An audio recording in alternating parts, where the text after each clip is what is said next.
Saya mengenal sasando sejak umur 13 tahun, di mana itu usia yang sangat masih anak-anak tentunya. Ketika masih SD dan juga itu masih lekat sekali dengan dunia main. Tetapi mengenal sasando dalam bentuk bagaimana bisa membuat souvenirnya itu sudah dari kelas 1 SD. Dan itu yang bikin saya heran kenapa musik ini nih kok sangat kental sekali di saya.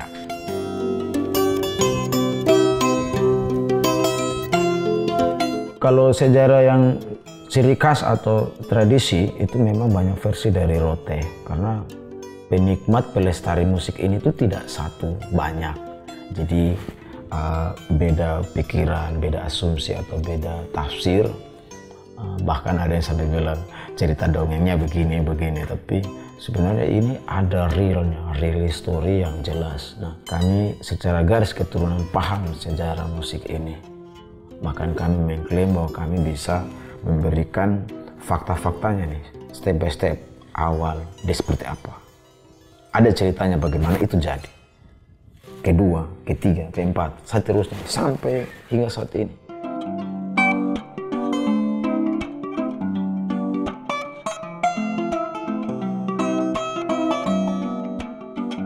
Kalau jadi kita bicara itu sasando ada dua jenis ya. Jadi kalau sasando untuk yang jenis biola katakanlah yang diatonis itu sekitar awal 18 ya, tahun 17 sekian. Sedangkan kalau yang tradisi itu lebih panjang, itu mungkin sekitar 16-17 abad ya yang lalu gitu. Datangnya dari mana? Nah, itu kan yang ada hanya ada cerita-cerita rakyat. Kalau menurut saya dari segi akademis, itu dia datang dari awal mula bambu. Ya. Bambu itu yang dicungkil kulitnya, kemudian disenda, diganjal, kemudian menimbulkan bunyi.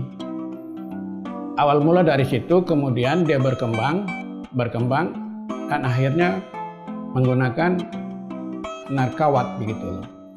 Tapi kalau untuk sasando biola itu ada data yang di Leiden. Di sana itu sekitar abad 18 ya, sasando. Tapi memang awal mula sasando itu senar 7 dawe ya.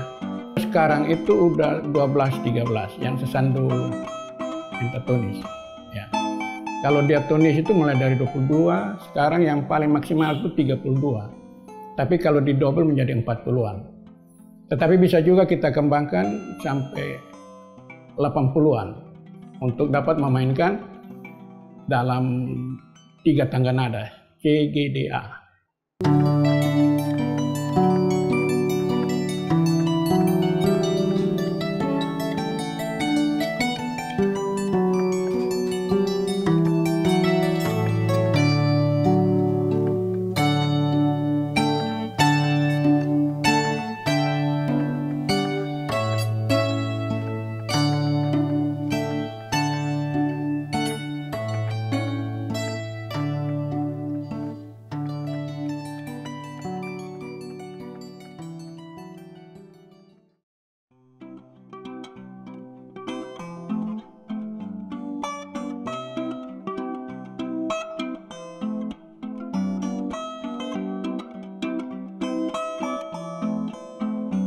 Proses pembuatan sebenarnya musik ini tidak terlalu sulit. Bagaimana menemukan bahan baku? Daun lontar sehari-hari dia tumbuh, diambil pun dia nggak mati. Bambu itu juga bahan alam yang diambil tidak akan mati. Kita potong dia tumbuh terus. Kemudian kayu itu juga penting karena kayu ini macam-macam. Kalau di timur di NTT kan kayu cendana ada, kayu jati ada, kayu merah ada, bahkan kayu jenis-jenis yang lain. Tidak sulit menemukan bahan baku, tetapi bagaimana dapat memproseskan satu buah sasando ini. Ada bahan yang modern seperti senar stainless atau senar gitar, skrup besi, politur, cat dan lain-lain. Jadi sebenarnya itu bagaimana memproduksi alat sasando dengan berbagai jenis-jenis hasil yang berbeda-beda.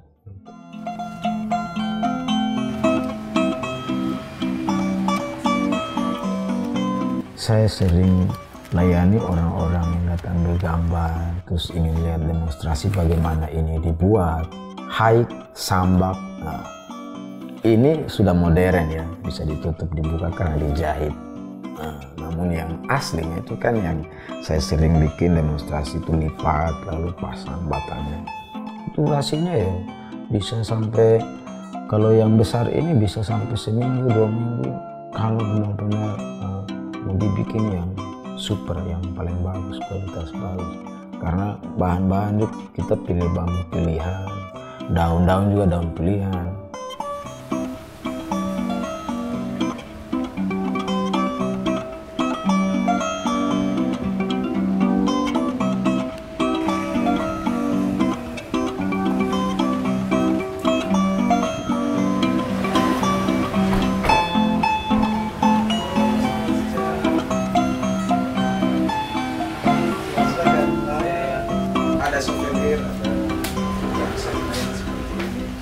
Kalau ini buat souvenir. Jadi kalau yang Awalnya Sasando itu hanya dikenal oleh sekelompok kecil orang, khususnya keluarga dari Rote yang bermarga Pah.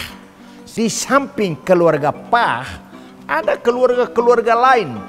Tapi dengan catatan keluarga Pah inilah yang mensosialisasikan Sasando.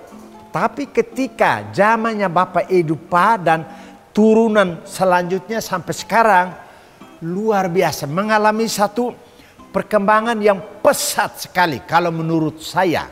Karena memang hampir di semua pelosok, lebih-lebih anak-anak sekolah lebih mengenal Sasando sekarang ini. Jadi memang trennya meningkat.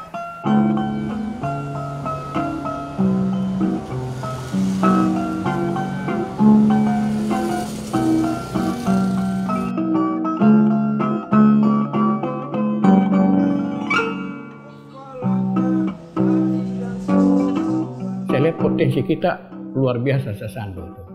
Maka itu timbul niat itu saya dari tahun 88 ya. 88 kebetulan saya diberikan tugas oleh pemerintah daerah lewat dinas Kanwil dulu, Kanwil Pendidikan dan Kebudayaan.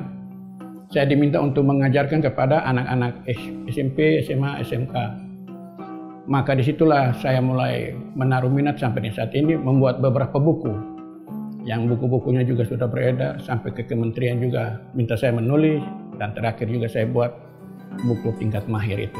Karena memang Sasando juga mempunyai ciri khas, karena instrumen semua bentuk datar ya, piano, harpa, gitar. Tapi kalau Sasando kan silinder, bulat. Jadi cara mengekspresi juga agak beda itu. Dan bunyi juga mempunyai suasana tersendiri.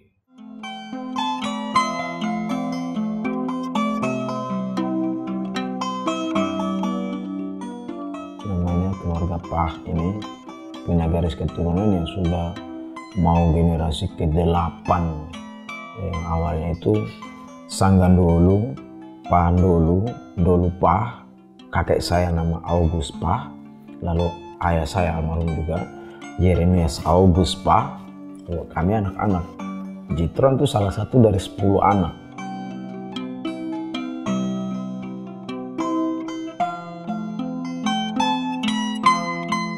Saya seorang maestro pertama untuk alat musik Sasando di dunia. Jadi di situ saya banyak belajar mengenal Sasando. Apa sih sebenarnya Sasando ini?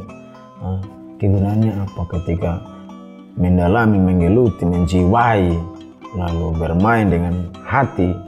Kira-kira menghasilkan apa gitu? Jadi dari situ di Jakarta juga saya kenalkan banyak lewat media televisi. Off air, on air, main musik, main sendiri, ada yang main juga sama grup musik yang lain. Jadi sebenarnya ini masih sinkron nih bagaimana saya kenal musik ini, mengenalkan musik ini.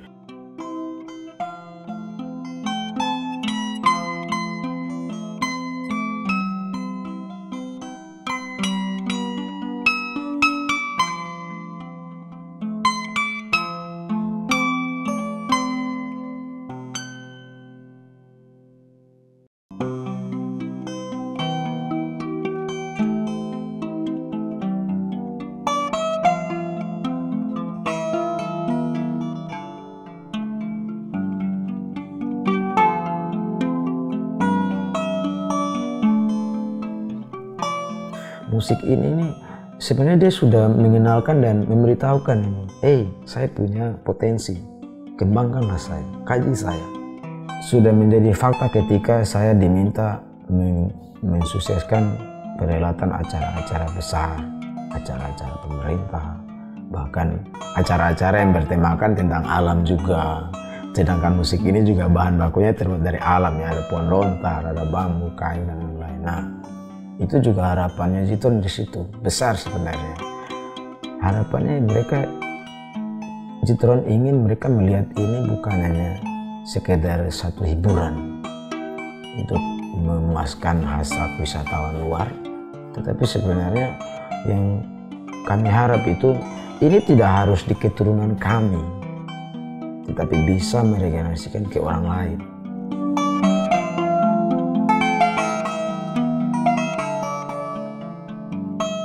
Harapan kami itu suatu hari nanti musik ini bisa lebih merajalela ke berbagai generasi milenial atau generasi-generasi yang akan datang. Jadi tidak hanya merasa terhibur, wow keren musiknya, indah segala macam, tapi bagaimana saya bisa membuatnya, bagaimana saya bisa memodifikasikannya, bagaimana saya harus bisa menjiwai untuk bisa mengenalkan ke dunia luar, seperti itu.